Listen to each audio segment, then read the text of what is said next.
ایک تو یہ تھا کہ انہوں نے اسماعیلی فرقہ بنا دی، اور دوسرا کیونکہ دشمن توانائی دیکھ رہا تھا کہ شیعہ ایک بڑی تعداد میں موجود ہیں، اور امام موسیٰ کاظم علیہ الصلوۃ والسلام کی شخصیت کو اگر یہ ان کی معرفت تک پہنچ گئے اور ان کی اتباع انہوں نے کرنا شروع کر دی تو یہ شخص تو ہماری حکومت کو ختم کر سکتا ہے۔ اس وجہ سے انہوں نے امام موسیٰ کاظم علیہ الصلوۃ والسلام کو زندان میں ڈال دیا۔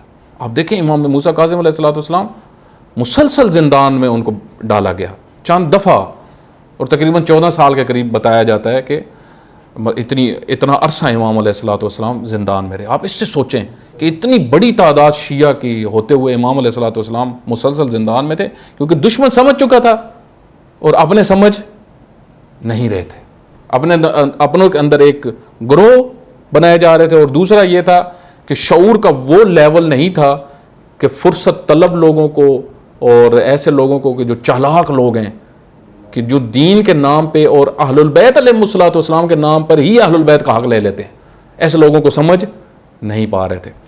اس وجہ سے آپ دیکھیں کہ یہ پوری تاریخ میں جو مظلومیت اہل البیت علیہ الصلوۃ والسلام رہی ہے، یہ لوگوں کا شعور نہ ہونے کی وجہ سے۔ جب لوگوں میں شعور آ جاتا ہے تو پھر اسلام میں قدرت آتی ہے۔ کب؟ واضح بات ہے جب یعنی وہ جو حقیقی شخصیات ہوتی ہیں ان کو ان کا منصب مل جاتا ہے۔ امام خمینی رحمۃ اللہ علیہ فرماتے ہیں کہ ما منتظران مقدم مبارکش مکلف ہستیم تا بے تمام توان کوشش کنیم تا قانون عدل الہی رات در این کشور ولی عصر حاکم کنیم۔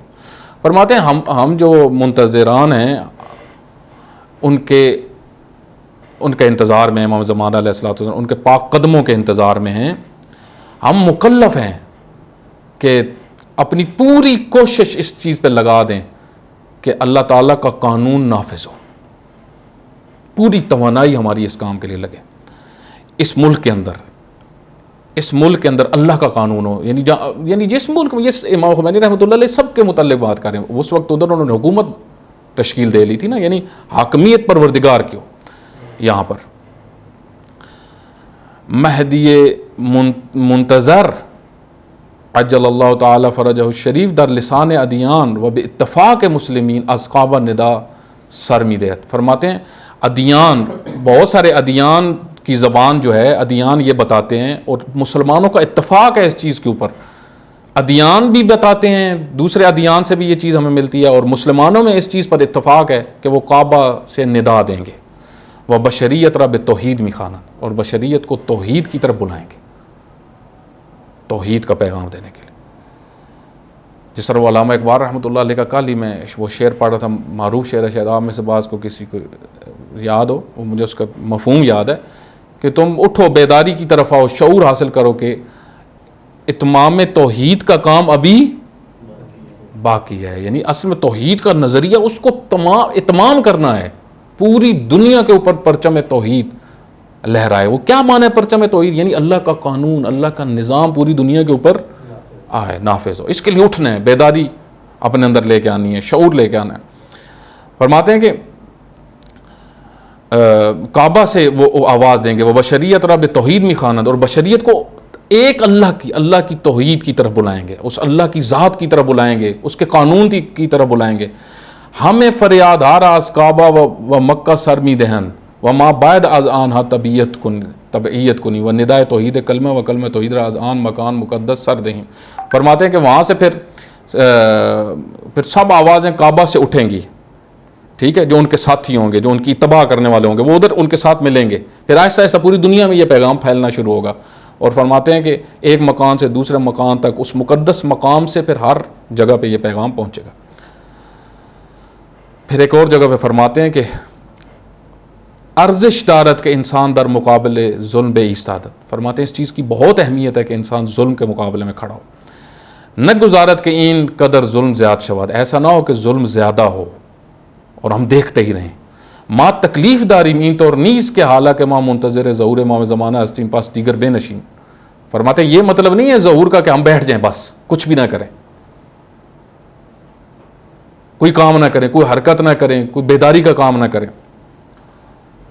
پس دیگر بے نشینیم در خانہ ہائے مان، اپنے گھروں میں بیٹھیں، تصویر دست بگیریم، تصویر اپنے ہاتھ میں پکڑ لیں، وہ بے گوئیم عجل علی فرج، اے خدا امام کے ظہور میں تاجیل فرما۔ فرماتے ہیں ہمارا کام صرف یہ تو نہیں ہے، بات سمجھتے ہیں بس یہی کام ہے نہ، اٹھیں جہاں تک جتنا دین سمجھا ہے، جتنی معرفت ہے وہ دوسروں تک منتقل کریں۔ باکار شما باید تاجیل بے شوت، اے لوگوں تمہارے کاموں سے تاجیل ہوگی، تاجیل خود بخود نہیں ہونی، ظہور تمہارے اقدامات کے ذریعے سے ہوگا۔ یہ دیکھیں امام خمینی رحمۃ اللہ علیہ کی یہ فکر کی بنیاد، یہ دوسرے کیا وہ سلاتے ہیں، تو دوسرے کہتے ہیں بس سو جاؤ، تم دعا کرو، بلکہ نعوذ باللہ من ذالک بعض اسکولڈ کہتے ہیں گناہ کرو، یہ سب منحرف، ٹھیک ہے۔ شما باید زمین راہ فراہم کنید برائے آمدن اون، آپ لوگ وہ زمینہ فراہم کرو تاکہ وہ آئیں۔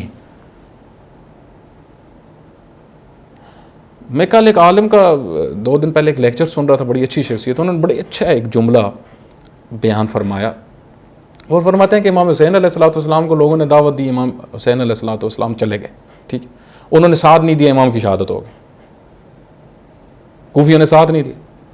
فرمایا آپ عموماً یہ ذہن میں آتا ہے کہ امام جعفر صادق علیہ الصلوۃ والسلام نے کو بھی تو لوگ بلا رہے تھے، تو امام کیوں نہیں اٹھے؟ ابو مسلم خراسانی نے یہی کہا تھا نا، ابو سلمہ نے بھی یہی کہا تھا آ جائیں۔ ابو مسلم خراسانی جو تھا یہ یعنی مین ایرانی تھا، ٹھیک ہے، خراسان ایران کے اندر ہے، ایرانی تھا، اس کے پاس لاکھوں کا لشکر تھا، ٹھیک ہے، اور یہ آپ سمجھ لیں کہ جو تحریک اس وقت اٹھی ہوئی تھی اس کا سرپرست تھا ایران کے اندر، ہیڈ تھا، اس کا وزیر جو تھا وہ ابو سلمہ تھا۔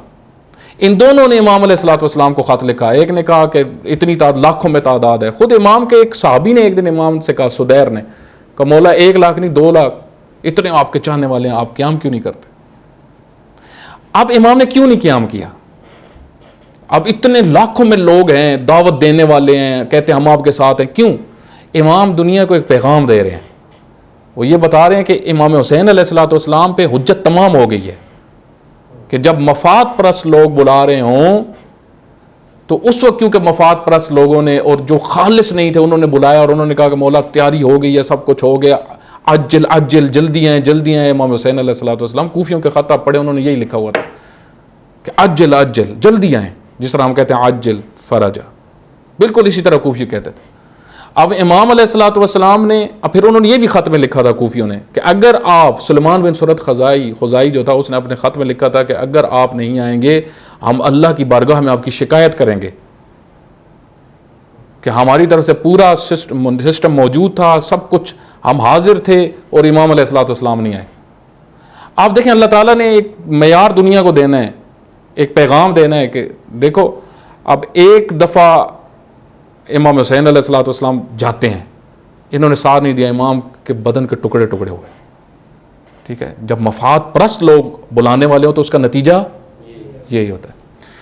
اور آپ دیکھیں کہ امام صادق علیہ الصلوۃ والسلام پہ اللہ تعالیٰ یہ چیز تکرار نہیں کروانا چاہتا تھا، اللہ تعالیٰ نے پیغام دے دیا تھا کہ اب یہ بھی ویسے ہی ہیں، ٹھیک ہے۔ اس وجہ سے آپ دیکھیں امام صادق علیہ الصلوۃ والسلام نے ابو سلمہ کا خط جلا دیا، ابو مسلم خراسانی کو کوئی زیادہ اہمیت نہیں دیتے تھے، وہ کہتے تھے لاکھوں کا لشکر ہے، امام فرماتے تھے پتہ ہے ہمیں۔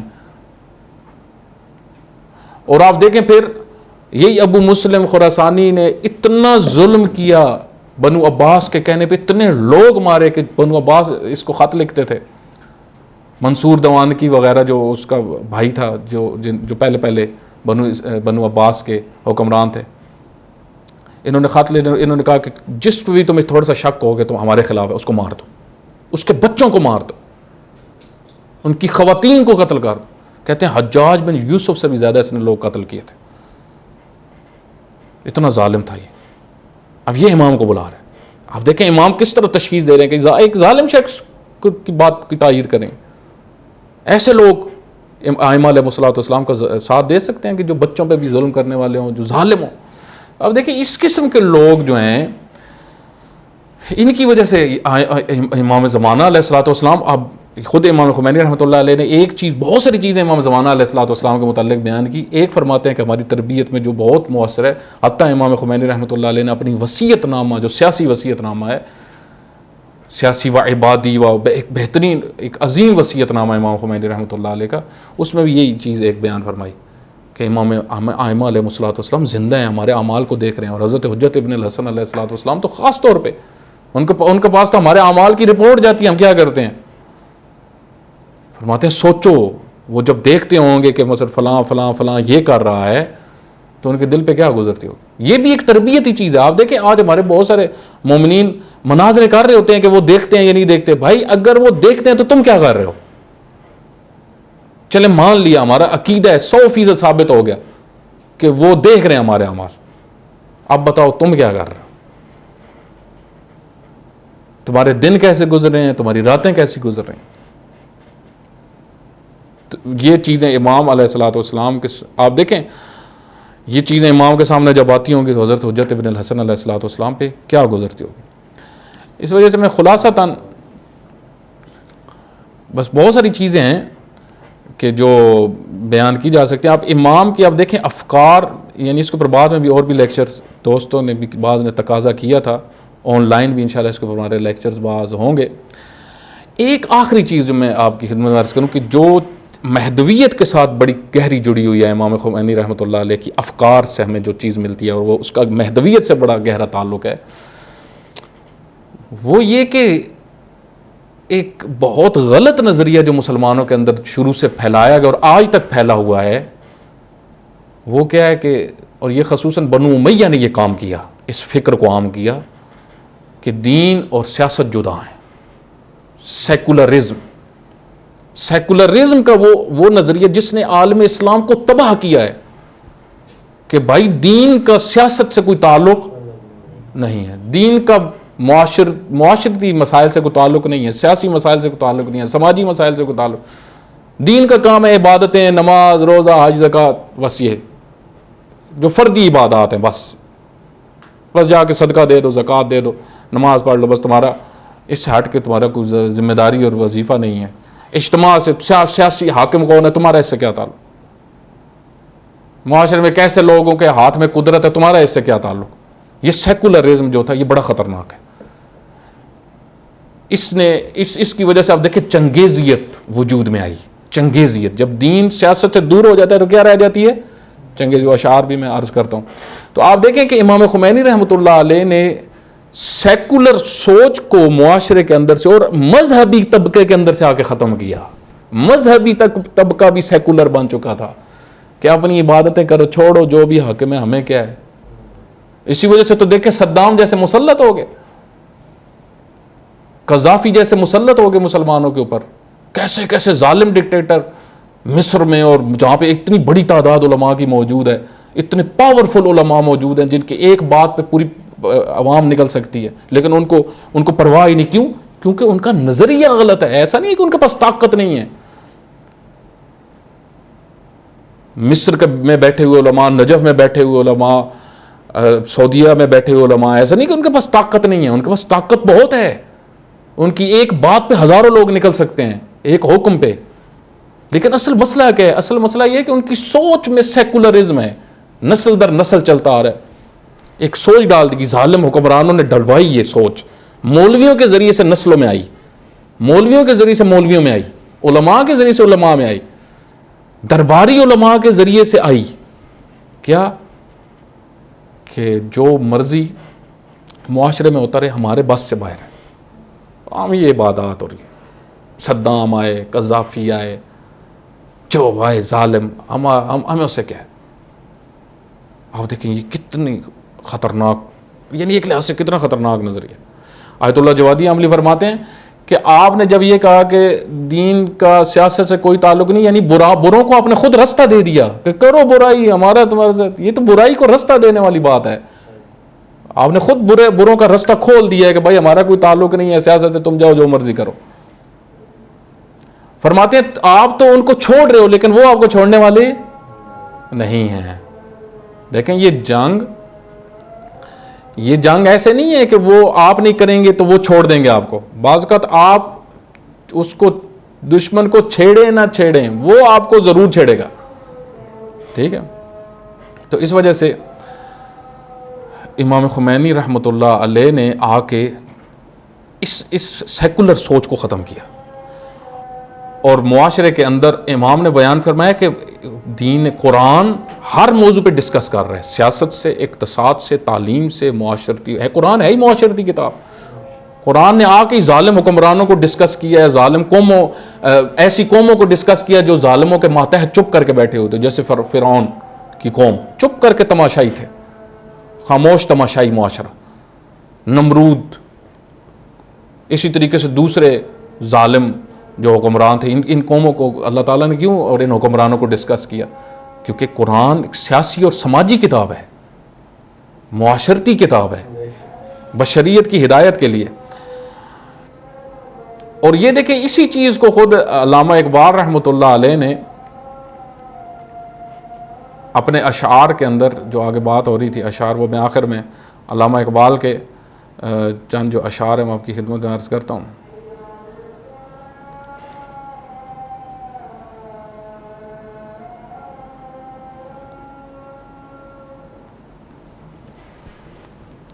ایک صلوات پڑھیں محمد و آل محمد.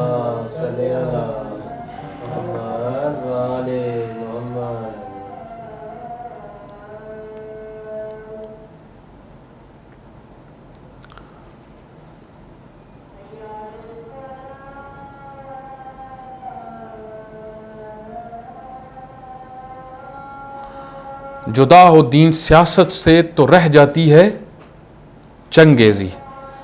اور پھر علامہ اقبال رحمۃ اللہ علیہ فرماتے ہیں ایک جگہ پہ، تیراں ہو گر عالم مشرق کا جنیوا، شاید کرے ارض کی تقدیر بدل جائے. ایک تو علامہ اقبال رحمۃ اللہ علیہ نے یہ بتایا کہ دین اور سیاست جدا نہیں ہے، اس کے اوپر بہت زیادہ علامہ اقبال رحمۃ اللہ علیہ نے توجہ دلائی ہے جوان نسل کی. اور دوسرا، علامہ اقبال رحمۃ اللہ علیہ کی تہران پہ بڑی نظر تھی، یعنی وہ ایسے لگ رہا تھا جیسے نا انسان دور سے دیکھ رہا ہوتا ہے ایک چیز نا. تو علامہ کی وہ بصیرت دیکھ رہی تھی کہ ایران کی قوم میں یہ صلاحیت موجود ہے کہ جو میں چاہتا ہوں وہ یہ کام کر جائیں گے. اور اس وجہ سے خود فرماتے ہیں، علامہ کا ایک شعر ہے، فرماتے ہیں، می رسد مردی کے زنجیر غلامان بے شکنت، دیدے ام از روزن دیوان زندان شما. فرماتے ہیں کہ آ جائے گا وہ مرد ان قریب جو غلامی کی زنجیریں توڑ دے گا. غلامی کی زنجیر، مرد، یہ بہت مہم ہے. علامہ اقبال کیا فرماتے ہیں؟ مرد، یہ مرد رجل قرآنی ہے، یہ ہر کوئی نہیں بن سکتا. یہ وہ مرد ہے جس کو قرآن نے مرد کہا ہے، جس کا علامہ اقبال نے یہ تذکرہ کیا نا کہ دور شو از طرز جمہوری، کہ جمہوریت سے دور ہو جاؤ، اور غلام مرد پختہ تر شو، یہ مرد وہی ہے. کسی مرد کے غلام بنو، قرآنی مرد، اس کے غلام بنو، اس کے سائے میں ہو. یہ جمہوریت تمہاری بقا کا ذریعہ، تمہاری نجات کا ذریعہ نہیں ہے. فرماتے ہیں، دید ہم از روزان دیوان زندان شما. میں نے کہاں دیکھا ہے، یہ میں کہاں دیکھ رہا ہوں کہ یہ زنجیریں توڑنے والا مرد آ گیا. فرماتے ہیں کہ تمہارے زندان جو ہیں ان کے روشن دانوں سے میں نے دیکھا ہے، تمہارے زندانوں کے روشن دان سے میں دیکھ رہا ہوں کہ وہ مرد اٹھے گا اور وہ زنجیریں توڑ دے گا. اور پھر یعنی یہ چیز علامہ اقبال رحمۃ اللہ، آپ دیکھیں پاکستانی قوم کو انہوں نے، بر صغیر کو انہوں نے یہ پیغام دیے. امام خمینی رحمۃ اللہ علیہ نے اسی کو عملی کر کے دکھا دیا. تو پس امام خمینی رحمۃ اللہ علیہ نے افکار قرآنی اور وہی افکار جو قرآنی تھی ان کو دوبارہ زندہ کیا اور پیش کیا، اور افکار اسلامی اور خصوصاً پھر تشیع کی افکار، جیسے مہدویت کا نظریہ خاص طور پہ تشیع کے اندر ایک خاص نقطہ نظر سے بیان کیا گیا. ویسے تو مہدویت کا نظریہ سب مسلمانوں کا ہے، لیکن تشیع کا اس کی خاص اہمیت ہے. اس وجہ سے امام نے جو مہدویت پیش کی وہ ہر ظالم کو خطرہ نظر آنے لگی. اس وجہ سے امام خمینی رحمۃ اللہ علیہ کے نام سے بھی ایک بڑی تعداد جو ظالم ہیں وہ گھبراتے ہیں، کیونکہ ان کو پتہ ہے جہاں پہ خمینی کی فکر آ جائے گی وہاں پہ پھر خانقاہ دین نہیں ہوگا، وہاں پہ پھر وہ نسل تیار ہو جائے گی جو بیدار کرنے والی ہے اور جو غلامی کی زنجیروں کو توڑنے والی ہے. خداوند متعال ہم سب کو امام راحل کی افکار کو سمجھنے کی توفیق دے اور امام مہدی علیہ الصلوۃ والسلام کے حقیقی معنوں میں پیروکار بننے کی بھی توفیق عطا فرما۔ وصلی اللہ علی محمد و آلہ الاطہار۔